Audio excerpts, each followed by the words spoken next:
People in podcast land, this is Tyler with the Principled Uncertainty podcast. I'm going to be doing a solo episode tonight. We're live streaming and we're about to start, I guess we, by we, the imperial we, the editorial we. It's going to be just me tonight talking about a few issues. So if you're out there listening, thank you for dropping in. And I'm about to play the theme song.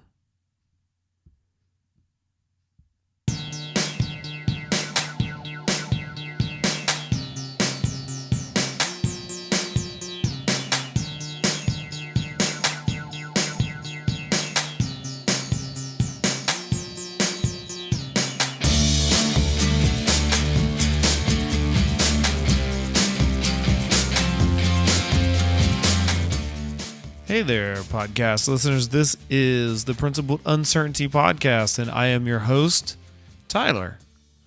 You can find us online at principledu. principledu@gmail.com is our email address. On Twitter, we are at PU Podcast. You can go to principleduncertainty.libsyn.com. On Facebook, we are the Principled Uncertainty Podcast. On Ustream, we are live streaming right now on Ustream. You can find us at Principled Uncertainty Podcast. So thank you for stopping in. We are live, and if you're listening to the podcast, thank you so much for listening. I'm in a full screen shot right now on Ustream, so I'm scaling it back just a little bit. So tonight it's going to be just me. It seems like we got a lot of people out of town. People are already moving into holiday mode. So that's going to be something that's preventing us from having a full everybody podcast this week. So it's just going to be me, and I've got some things to talk about though. I've got some stuff that I feel like I need to get off my chest. So it's just going to be a free form talk from me. So I'm going to ramble a little bit, but it's an action packed show. I have plenty to say. So thank you for stopping in, and we're gonna make it sort of a short one, but I'm going to do what we do. So let's get started. The first thing I think I want to talk about is a news story that just sort of broke a couple of hours ago, and forgive me, I'm going to do some reading live on the air because the story is developing, and I don't have all of the details. I haven't sort of taken them in yet, but the big story right now that is in the media, there are two, which is weird. There are two about countries that are ostensibly enemies of the United States, and such weird different outcomes. The first one has to do with the U.S. restoring its relationship with Cuba, which has been completely, bafflingly distraught since 1961. So this 50 plus year ban on American and Cuban interaction has ended. That's going to be, and I really don't, I'm not going to talk about that, but only in juxtaposition of what's happening in North Korea. And it's not what you would think. The sorts of things that you expect to come out of North Korea are usually horrific and underhanded and secretive, and the sorts of things that you would imagine like Russia in the 1950s would do, like Cold War stuff that's going on. But it is also kind of that, because we are learning today that Sony, that the hack that happened, and Sony's movies getting released, and just a giant awful leak of media, all of that happened, and they're learning that North Korea ordered the attack on Sony. Now, numerous movies and internal memos and all sorts of related documents to Sony got released in the leak that happened 2 weeks ago, maybe, and it was a big deal. People threw around all kinds of names for anonymous and all of that sort of thing. But as we are finding, American officials believe that North Korea ordered the attack on Sony, which has all sorts of implications. Now, this would be a really weird thing to start like World War III, which isn't going to happen, let's be honest. But what is weird about it is that this hack and some sort of ancillary terrorist threats have caused Sony to pull a movie that was slated for release in a couple of weeks, I think, called The Interview, and they're pulling it. And it's weird. I know that I describe a lot of things on here, like on the podcast is weird. That's sort of my go-to adjective to describe things. Things are weird things. But this is weird because Sony spent, I think, $40 million to fund The Interview, which, if you don't know what the movie is, it's the new Seth Rogen, James Franco flick. Sort of a spiritual successor to Pineapple Express, I would say, but it's basically The Dictator, but North Korea and not Charlie Chaplin, and Kim Il-sung, not Kim Il-sung, that's the grandfather. Oh my God, what is his name? I can't remember. Kim Jong-un. It's Kim Jong-un instead of Hitler and North Korea instead of Germany, but still the same thing. Okay, so there's a New York Times article I'm going to quote as I talk about it, but it is weird because they spent like $40 million and tens of millions of other dollars in order to create this movie, and now they're pulling it entirely. They don't even know if they're going to release it on VOD. So the movie might just go away. They might just completely take it away. So based on the New York Times article here, the lead gets right to the point. It says, American officials have concluded that, downloading Flash. American officials have concluded that North Korea ordered the attacks on Sony's Pictures computers. Determination reached as the studio decided Wednesday to cancel the release of a movie about the assassination of Kim Jong-un. So that is almost something that's a wag the dog moment right there. So they're taking down The Interview. It's going away. They don't even know if they're going to release it on VOD. That's how seriously they're taking these threats. And forget negotiating with terrorists, because this just means that movie's going away. It says in an accompanying New York Times article, Sony Pictures Entertainment on Wednesday, that's today, if you're listening live, they decided to drop plans for the Christmas release of The Interview. That was going to be my holiday movie, and instead it's going away. So I'm going to look for some details on it, but it's really weird that it's completely going away, because it's not even a military, movie. And it seems that it's weird that I'm going to say that I sort of miss Kim Jong-il, because at least Team America got released. Okay.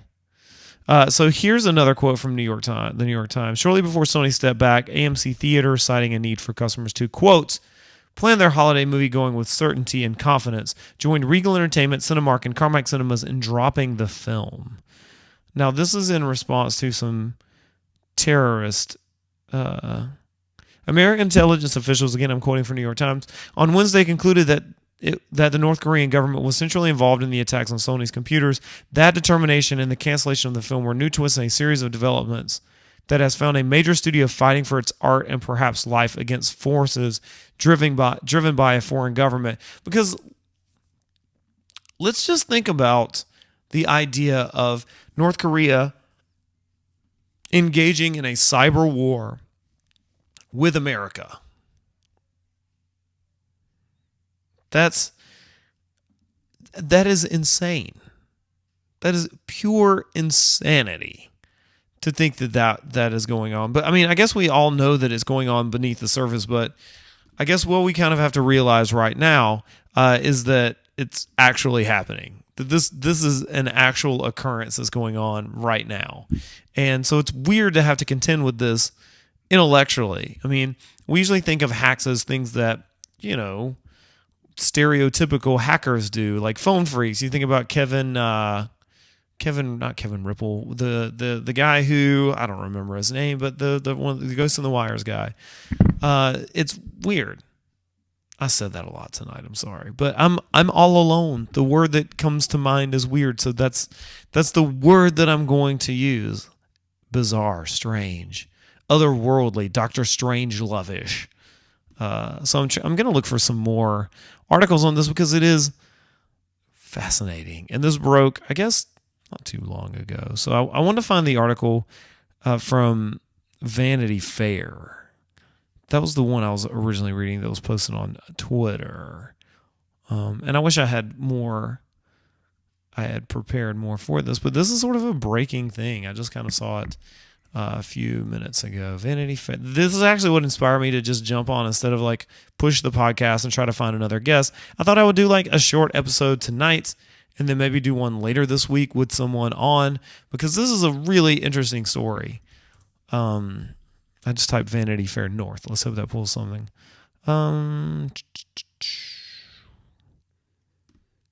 Kate Middleton wears a hoodie. World may never recover, says Vanity Fair. That's an accompanying story. Okay. All right. I really like the poster for the movie. I should make that like one of the things here. All right. So, this is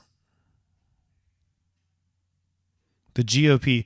Recode reports that on Monday, a hacker group called the Guardians of Peace, or hashtag GOP, which is not affiliated with the Republican Party, hacked into Sony Pictures Entertainment Network. The group left an image of a red skull and the phrase hacked by GOP in their wake and threatened to release sensitive data stolen from Sony servers if their demands were not met. This is not the same. This is from November. But that's the original thought, was that it was another hacker group, but it looks like that North Korea actually did this. I don't want to jump on and like pile on to the story, but it's pretty good. I mean, this is a pretty fair source right now.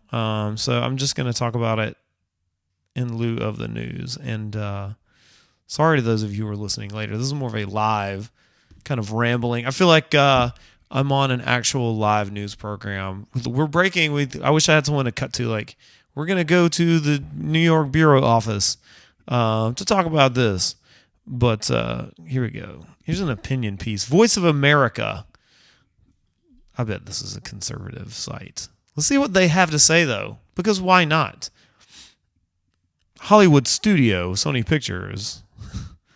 Let's see. The so-called Guardians of Peace. This is also from a while back, it looks like.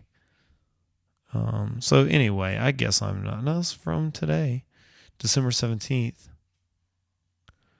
And then also, I'm going to quote directly from the article on voanews.com. The film's main actors, Seth Rogen and James Franco, canceled their public appearances on Tuesday. Representatives for the actors did not immediately respond to requests for comment, according to Reuters. Mark Mayfrey? Chief Technology Officer of cybersecurity firm Beyond Trust, said he believed it was the first time a film screening had been pulled in the wake of a high-profile cyber attack. I guess that maybe this is something that is bound to happen in the future, is that as hacker groups become more sophisticated and the technology that they use becomes more sophisticated, the more likely it is that these things are going to happen. So I don't know if like Seth Rogen and James Franco are afraid that their accounts of the personal accounts will be attacked if they continue forward like promoting the movie, or if they're just company men who are going to roll with the punches just so. I mean, there's still a chance it'll be released, but I don't know. Like, you might have to illegally find the movie in order to see it, which is weird because this maybe, I can't think of a time that a movie as high, this is a Christmas Day, I think, release, that a movie this high profile has been yanked completely. A couple of months ago, sorry, that's my Pellegrino top. The a couple of months ago, the Eli Roth's new movie, the I think Green Inferno, got pulled, and it was kind of a strange occurrence because that also doesn't happen usually, even under threat of lawsuit and copyright claims, which I think that's what the basis for the pulling the Green Inferno was. Even in situations like that, it usually resolves itself. But that movie also has not been released. But the new Eli Roth movie is not the new Seth Rogen vehicle. Like, Seth Rogen and James Franco are super bankable stars. And so having them not be in a movie is like a big deal. So this story is going to get bigger, or at least cause a huge conversation regarding digital rights and how governments interact with one another. Now, when it says that North Korea ordered the attack, I'm not sure entirely what that implies. It says again in the VOA News article that excuse me, North Korea, quote, North Korea has strongly denounced the comedy as an act of terrorism and called for Sony to cancel the film, and has praised the hacking as a quote unquote righteous deed, but has said it is not involved. So I guess that is and is not true. Hollywood studio. So maybe I have no idea what I'm talking about. I thought U.S. said to find North Korea ordered the cyber attack. So it seems like even within that article, though, that it's contradicting itself, because it says North Korea. Of course, North Korea is going to denounce the movie, but also say it had nothing to do with the attack. But this is some Cold War stuff. So obviously they will not admit to it, but U.S. officials are saying that. But what are the motives of the U.S. officials?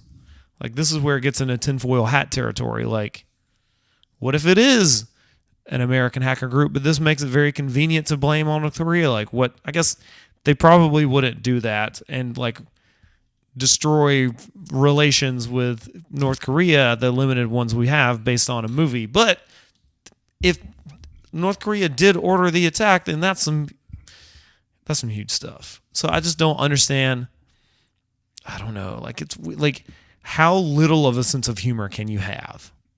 I guess, I mean, it's reminiscent of Inglourious Bastards, which, spoiler alert, at the end of that movie, they kill Hitler. But Hitler's not alive, so I guess having him be assassinated is like a moot point. But plenty of movies have had, say, Saddam Hussein be murdered. I mean, lots, going all the way back to 1990, movies have depicted the death of Saddam Hussein, which I guess he didn't necessarily, he did not have a sense of humor about it, but he also really couldn't do anything about it either. Also, I don't know that he would have cared. Like, why does North Korea care about a movie about that? I mean, I'm sure, like, the flip side of that too is that if another country depicted Barack Obama being assassinated, not that, like, I do not mean to intentionally, like, make a correlation between Barack Obama and, the leader of North Korea, but that could also, I mean, we would be infuriated, but the view of another country, I mean, I'm sure that it happened for, when George W. Bush was president, I'm sure that there were films that depicted, in other countries, that depicted him in a buffoonish way, or maybe even had him assassinated, which is not cool. I'm not saying that's cool. I'm just saying that, you can't, like, predict how people are going to, portray their art. So you can't, like, necessarily tell them what they can and can't do, or, order a cyber attack on their country. I mean, look at the way that, the Benghazi attacks played out, and there is some consternation regarding, how, what caused those attacks. And some people said, I don't know what the actual investigation released, but originally it was thought to be over protesting a film about Islam. I don't know, but I'm going to go with that as a premise here. I mean, this sort of thing can get out of hand, but I don't imagine that it will here. it's an isolated incident, but this is also, I mean, at what, like, where we have opened the gate to this. And I'm like, it would be histrionic to say, like, oh, this is going to happen all the time now. All it's going to take is some threats to get a movie pulled. But this does, like, offer up a really interesting precedent for how films are released and distributed based on the reaction to them from someone who doesn't like them. So, so someone on Twitter, I think it was Gary Whitta, who said that now a tin pot dictator is dictating how our films are released, or something like much more eloquent than I just said. But it is weird, and it is. And there I said it again. I was trying to avoid weird. So, I mean, there are much more important stories happening in the world, but my interest lies with technology, and that's really what interests me. So, I'm going to look at the Washington Post article about it and see what that has to say. This is just a really fascinating story. I hate that Seth Rogen and James Franco have not made a statement about it. I'm going to see if either one of them, I don't follow either one of them on Twitter. So I'm going to check to see if either one of them have released a statement via Twitter. That is the go-to news source. But the Washington Post article from today, it says how Kim Jong-un became the target of the interview. That's not really... Yeah, I don't know. It's... I don't think it's necessarily about the Sony. Okay, yeah, it is actually. You're always... I'm going to read a little bit of the Washington Post article. A few weeks ago, when a freshly stoned Seth Rogen sat down for a lunch interview about the interview, the likelihood of trouble seemed remote. You're always hoping nothing horrible is going to happen, obviously, said Rogen. If something horrible happened and they were like, it's inappropriate to release this movie now, we'd ultimately go, yeah, we got to make it and got paid in advance. Unfortunately, Rogen's chuckling hypothetical has come to pass. After a devastating hacking attack on Sony Pictures and threats of terrorist attacks when the interview was set to open on theaters on Christmas Day, Sony canceled the release of Rogen's film on Wednesday. The real-world geopolitics that initially served as fodder for parody in the interview have upended one of Hollywood's biggest releases. Hollywood's biggest holiday releases. I don't know what I said. Twitter. Seth Rogen Twitter. And ultimately, I his sort of like passing the buck on that, say, yeah, we got to make it, got paid in advance. Like, that looks really gross right now because the movie itself isn't getting released. So let's see if he has a response. Or if this is a parody account. So, nope. 24 hours ago, just saw Birdman, shit was dope. That's all we got from Seth Rogen so far. I don't imagine James Franco has released a statement either. They have no idea. So there we go. That's it. That's really all that's going on. And I'm actually... Lopez Radio just texted, so I might see if he wants to join in on the fun, because that would be neato. And I'm going to go silent for just a second as I respond, because I can't think and text at the same time. So if you're listening or viewing the Ustream right now, thank you for putting up with this. But it's fun, right? That's why we do this.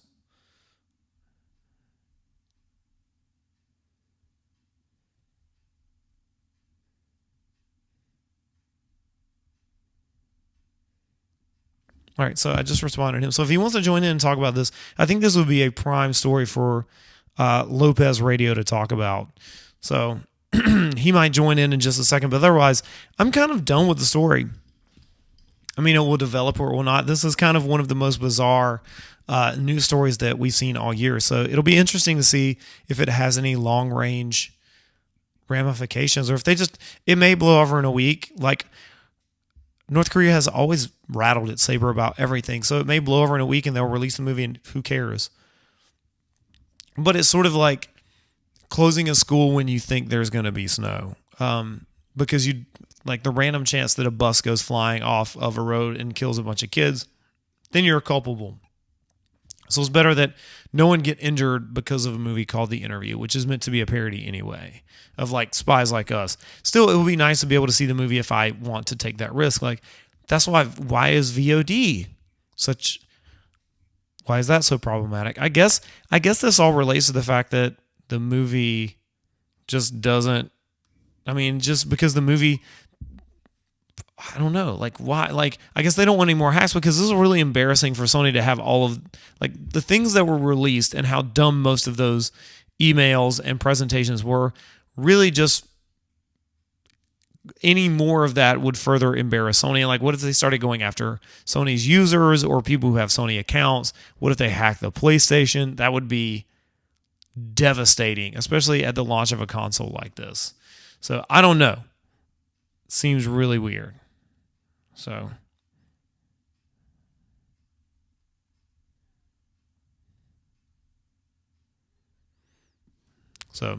it doesn't look like I'll be joined by anybody, but that's really all there is for that story. And I'm only going to talk for a few more minutes because I think half an hour of me just talking nonstop, like machine gunning your ears, not really anything to like hold up for very long. I don't have any other real stories. Like I haven't been playing anything new. I'm almost at the end of Alien Isolation, and the more I play of that game, the more I have liked it until I stopped liking it. Because the middle third of that game is as good as any game I've ever played. It's pretty fantastic. But the element of it that's tacked on the end could not be further from the sort of thing that I want to play. Like it's not very fun and it's boring and not good. And I don't play the game to mess around with robots. Like the game aspires to be something a little bit more traditionally science fiction-y toward the end. Like it comes off not like a Heinlein novel, but maybe I guess like maybe a Isaac Clarke book. It's more 2001, but it pulls in the regular like the Weyland Yutani stuff, and like I guess that's cool, but it also feels like it's meandering. And think about the end of BioShock, where you sort of like have to switch gears after the Andrew Ryan stuff, and I don't know. I mean, I wish that the game didn't kind of drag toward the end. I mean, it drags at the beginning and drags toward the end, and the middle is really amazing. So that's not a good pacing for a game. I mean, that's going to end up really hurting everybody's impression of it, which that game kind of came and went really quickly. So I'm going to finish it, and I like it, but I don't know that I'm going to necessarily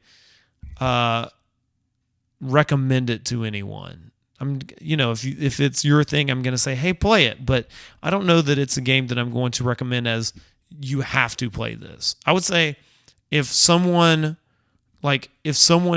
decided to start, like if someone was already interested, I'd say give it a shot. But I'm not going to say you have to play this. Like if someone could jump in the middle of your game and play like the middle of it, I would say play that because that's amazing. All right. Jeremy of Lopez Radio might join us on Skype here. So I'm going to go to the Principled Uncertainty logo for a second as I figure all of this out. So this has been a zany episode. And if you're listening to the podcast version of this, again, thank you for being patient. Because this time of year is just hard to get everybody wrangled because people are going to holiday parties and everything else. So I just decided, we'd have fun. So that is the Skype sound of calling Jay Lopez. Let's see if he pulls up. Hello? Hello there. Hey, man, we are live streaming. So you're catching me just like frantically podcasting. This is Jeremy of Lopez Radio at Lopez Radio on Twitter. Thanks for stopping by, man. Sure, dude. You in here talking by yourself? I feel like an insane person, like a complete. But I decided to respond to your Facebook message because I have a story that I've been rambling about by myself for 20 minutes. I think you would be perfect to bounce ideas off of, and I was wondering if you have heard of it. Okay. Have you heard of the Seth Rogen, The Interview, North Korea stuff yet? Oh God, it's driving me crazy. It's Okay, driving me crazy today. so what's I've been talking for like the last half hour. So what's your impression on the Sony hack and them pulling the movie even from VOD? Like, what's your take on the whole thing? I think it's opening a door that can't be shut later. Honestly, it's one of those things where now that you've done this, now you've kind of given, the hackers or the terrorists or whoever the fuck's doing it, you're giving them this weird power that they're going to wield now. And if they don't like something, then they're just going to bring that out whenever they want to. Now they're just going to throw it out there. Hey, we're going to do a 9/11 style attack on movie theaters if you release another Hobbit movie, which I went and saw tonight. And wretched. Oh man, yeah. Like I had the same impression. It almost seems like it offers them a challenge. Like, what if they don't like a movie? What can I do to destroy The Interview? What can I do to just like? What if we tried to destroy The Hobbit? Like that's totally something that could happen. So I'm of the same mind on it. I think that this is just opening a door that can't be shut later. I like that analogy.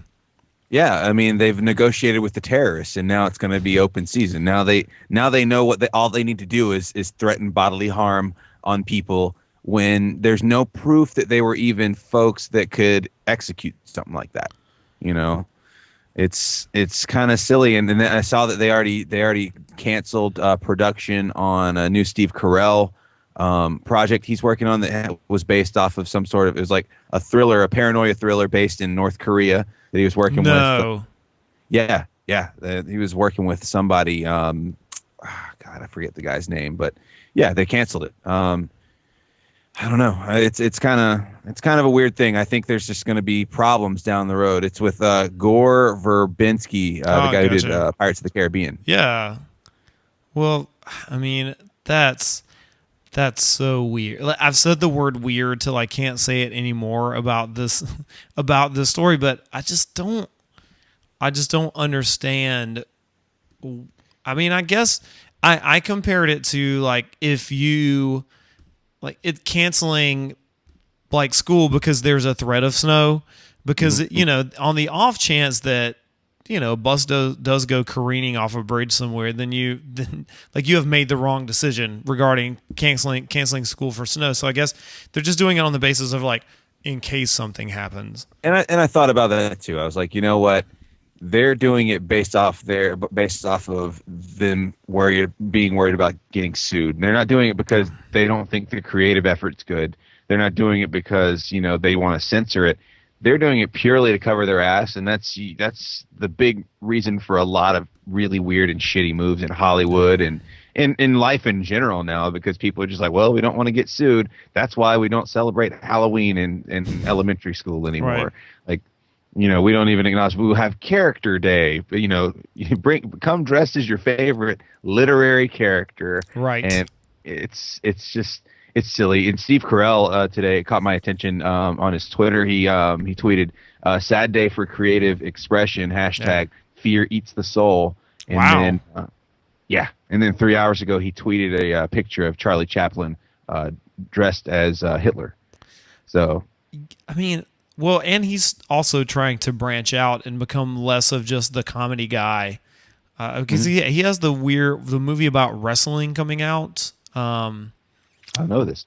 Because someone plays a wrestler who got really jacked up for it and looks really bizarre as, I don't know, I can't remember who it is, so it doesn't really matter, but Foxcatcher? Yeah, Foxcatcher, right? It's not really about wrestling, I know, but it's also not far from that. Yeah.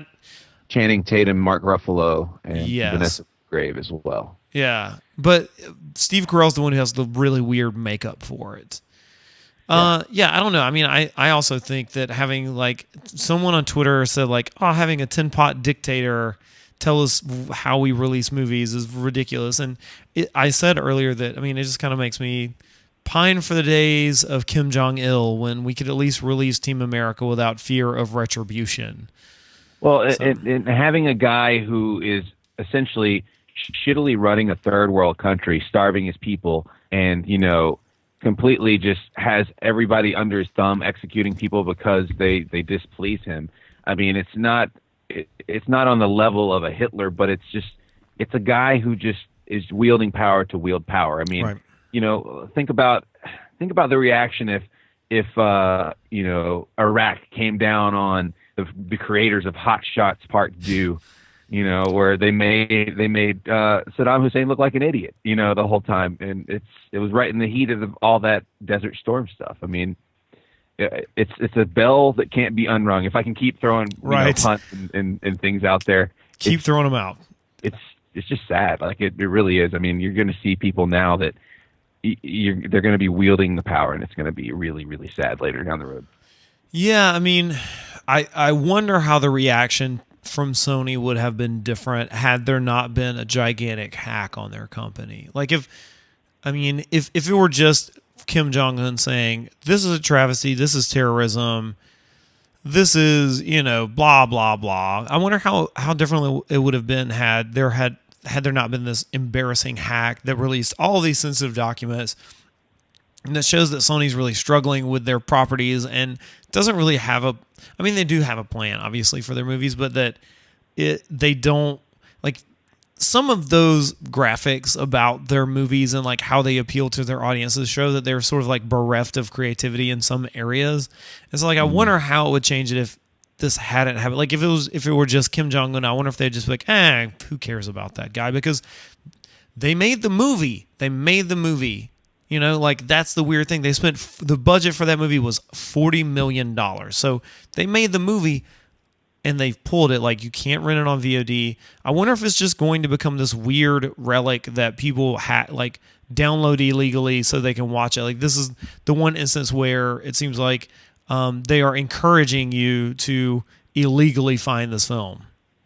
Sony, there's a weird theory out there that Sony is behind the whole thing. That Sony wants this attention, and that they're going to build up the hype so much that they're gonna eventually release it and just get all the sales from it. I mean, now it's kind of gone a little further. I think it'd be cute if it started that way, and maybe it snowballed out of control. It'll eventually get out there. They'll eventually release it.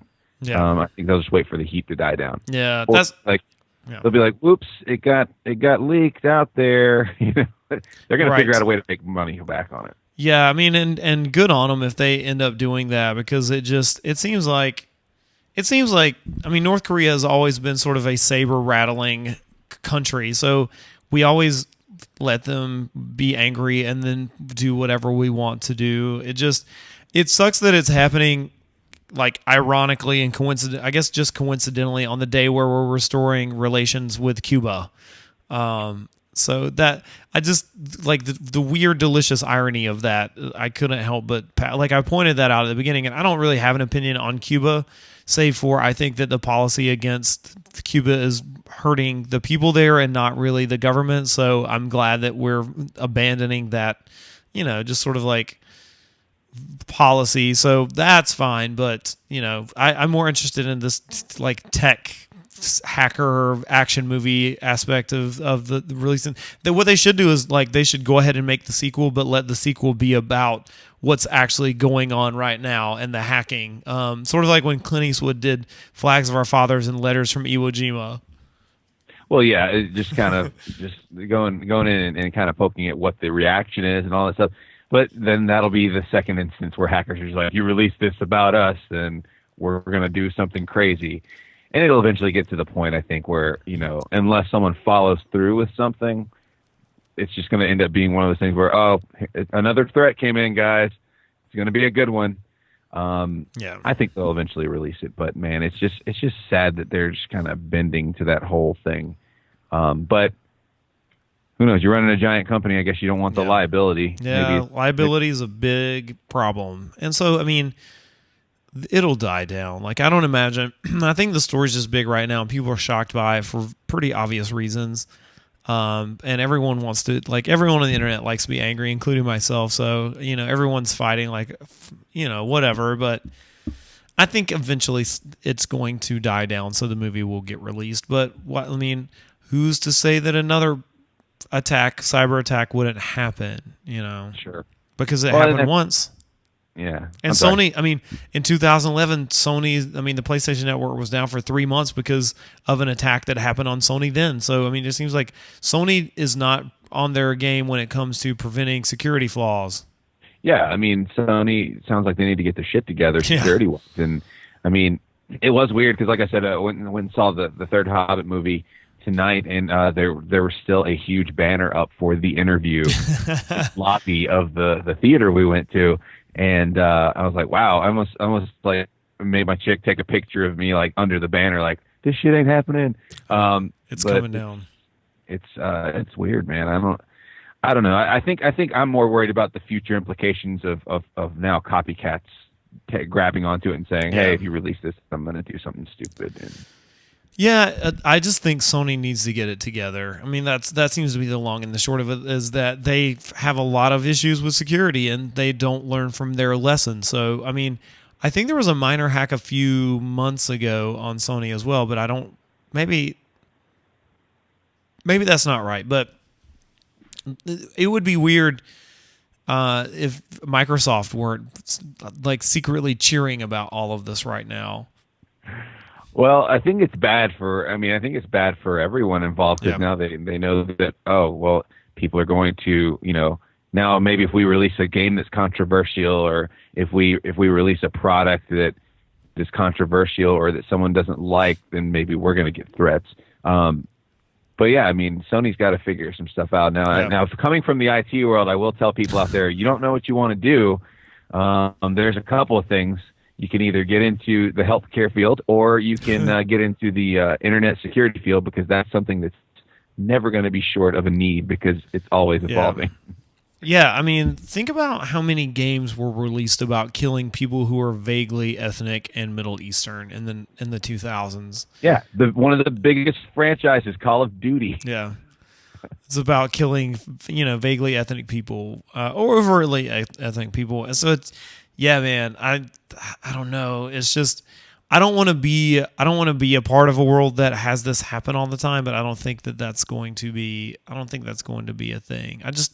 I don't know. I mean, hopefully this will be a somewhat isolated incident. I mean, Sony is particularly troubled by this sort of thing. So maybe it's just a Sony thing. Maybe people just need to give up on Sony as a company. Like, oh, I just can't trust them to do anything because they're just going to mess it up. Like, and maybe this is, I don't know if Sony Pictures is owned by an American company. That would be something to look up. Or if this is coming from the Japanese side of it. Like, no, we don't want to do anything to infuriate someone who is somewhat nearby in a southeastern Asian country.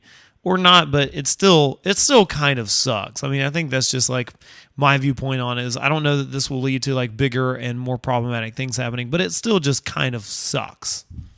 Yeah, it does. But by the way, Sony Pictures is owned by Sony Corporation, which is a Japanese company. Yeah.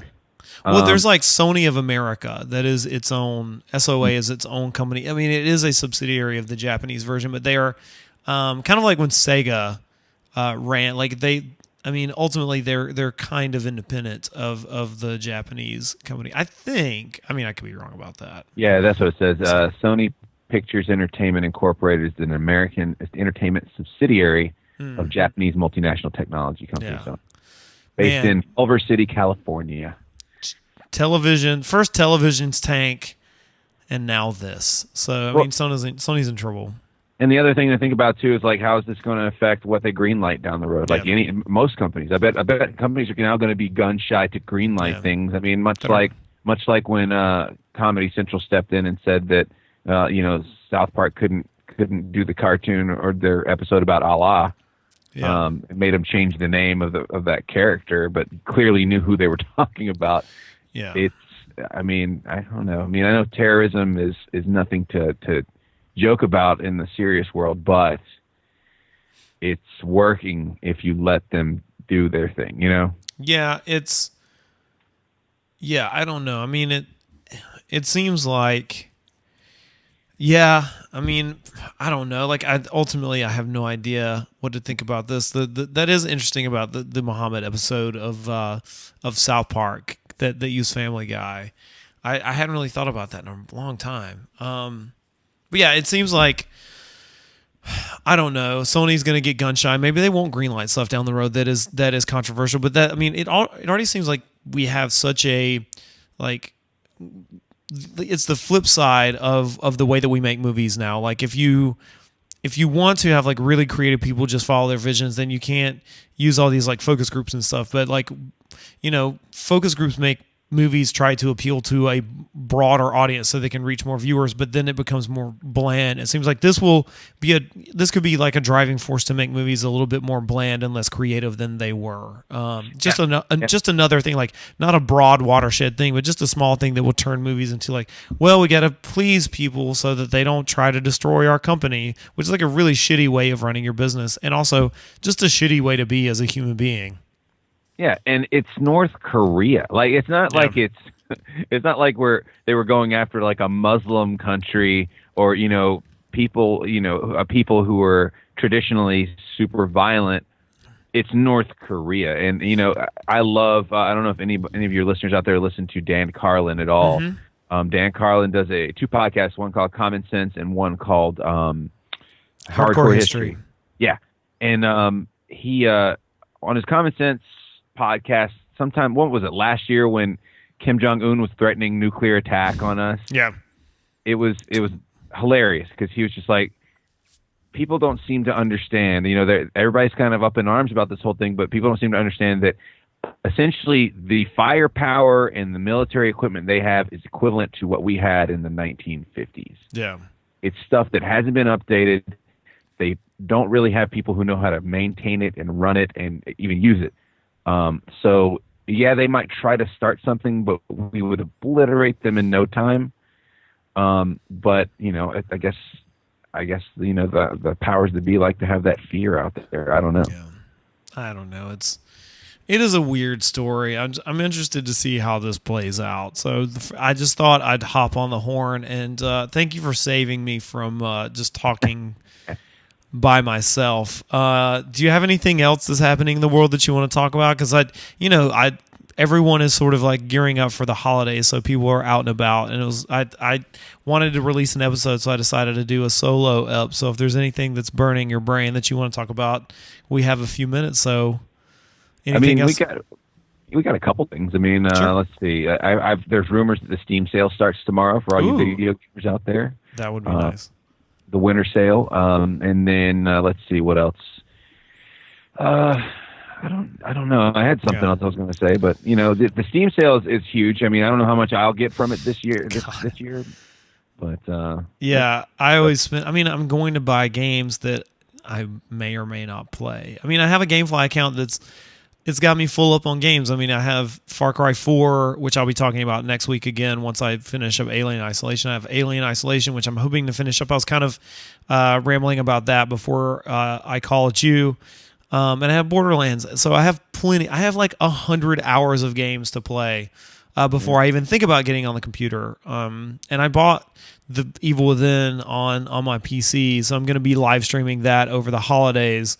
But other than that, like, I don't need to buy any games unless, like, I mean, what's weird is if Alien Isolation went on super sale, I think I would buy that because I kind of want to. I mean, it's a pretty good game, but I don't know. Like, I feel like I need to stop amassing a library of games I can't play. I mean, I did the same thing with books a decade ago, and all I ended up doing was selling them.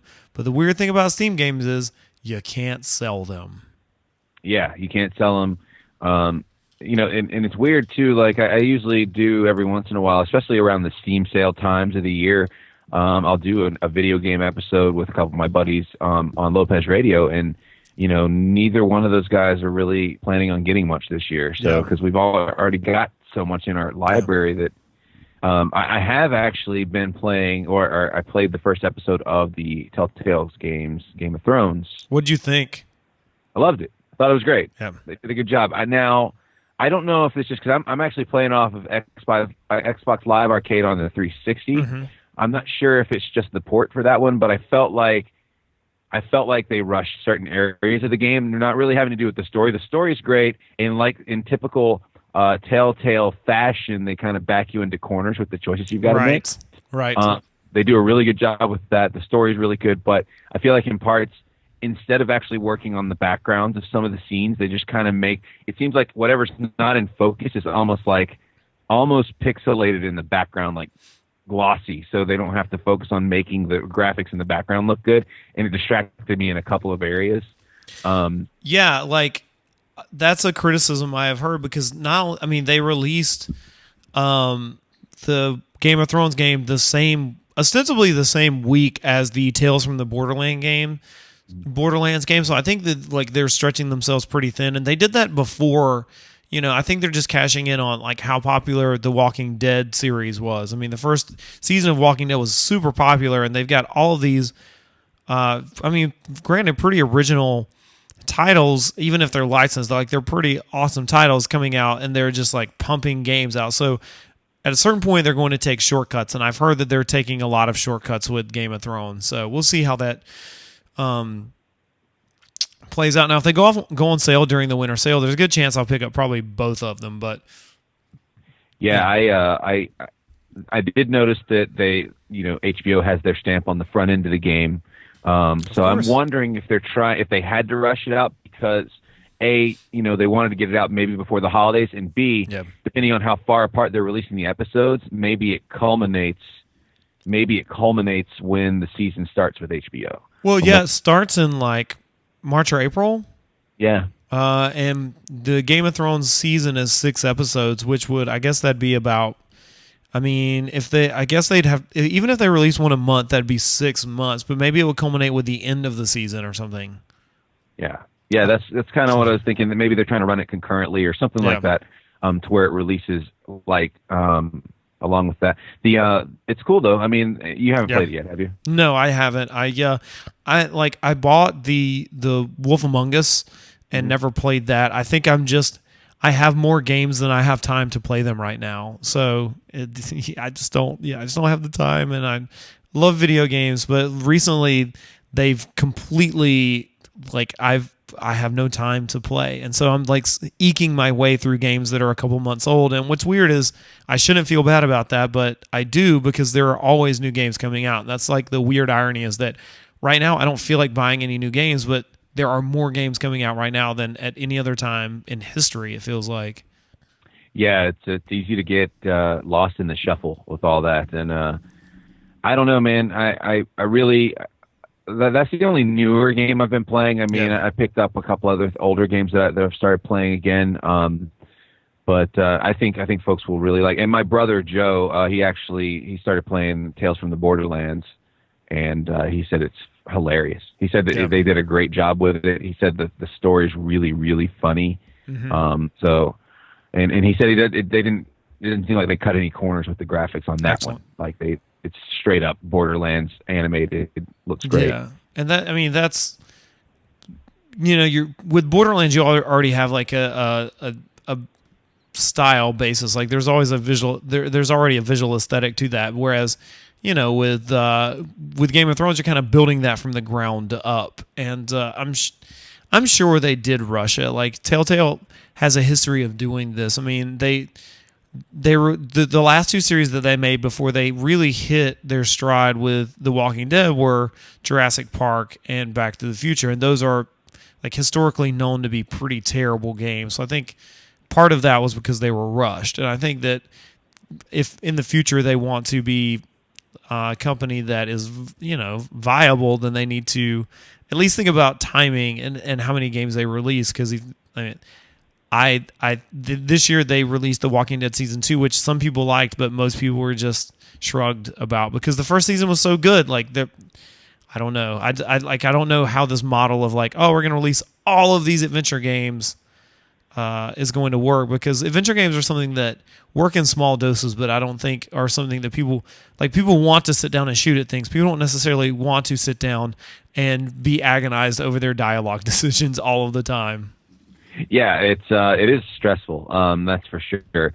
I think overall, though, I mean, unless you're an extreme graphics snob and it's going to really bother you, it's pretty easy to get enveloped into the story of the game. And they got a lot of the original actors to do the voices of the characters. So you got Peter Dinklage, you got Lena Headey, and you got a lot. How did they do? As far they as did good. I mean, it sounds great. I mean, it's as good as you can get with that, knowing that they're just reading lines from a script, Right. So How was Peter Dinklage? Was his like he was the Destiny stuff didn't go super well for him. So like, did he do like was it an improvement upon his robot voice in Destiny? yeah, of course. I mean, it's a character he's familiar with, so I'm sure it's easy for him to slip into that. Just slip into Tyrion. Yeah, and all he has to do is the voice part, so he doesn't have to worry about the whole acting part. And I'm sure he's kind of got his mindset down to what he needs to do for Tyrion. I'm sure I never heard his voice work from Destiny, Right. but you've mentioned that it's not that great, so It's pretty boring. So I just don't think it works. So I mean, I'm just interested to know how to. I mean, I want to play the game. I love everything related to Game of Thrones. I've just sort of put myself onto a spending freeze for the time being with regard to video games. So I just haven't been able to pick up all the things that I want or need to play. So I wish you could. Yeah. I wish there was a better like a PC rental service that you could like. Oh, I'm going to play a little bit of this, and I like that would be nice. And I guess family sharing probably works on Steam as well as anything, but I've never really tried that out. So yeah, I haven't either. I mean, it's not breaking the bank for the first episode. I mean, it's $5, so. Oh, so you didn't buy the entire season? Well, I did actually. I ended up I bought the first episode for $5, and then Xbox Live Arcade had the rest of them on sale, the rest of the season on sale for $20. So essentially, you're saving $5 in the long run. So I've got those coming whenever they get released. Cool.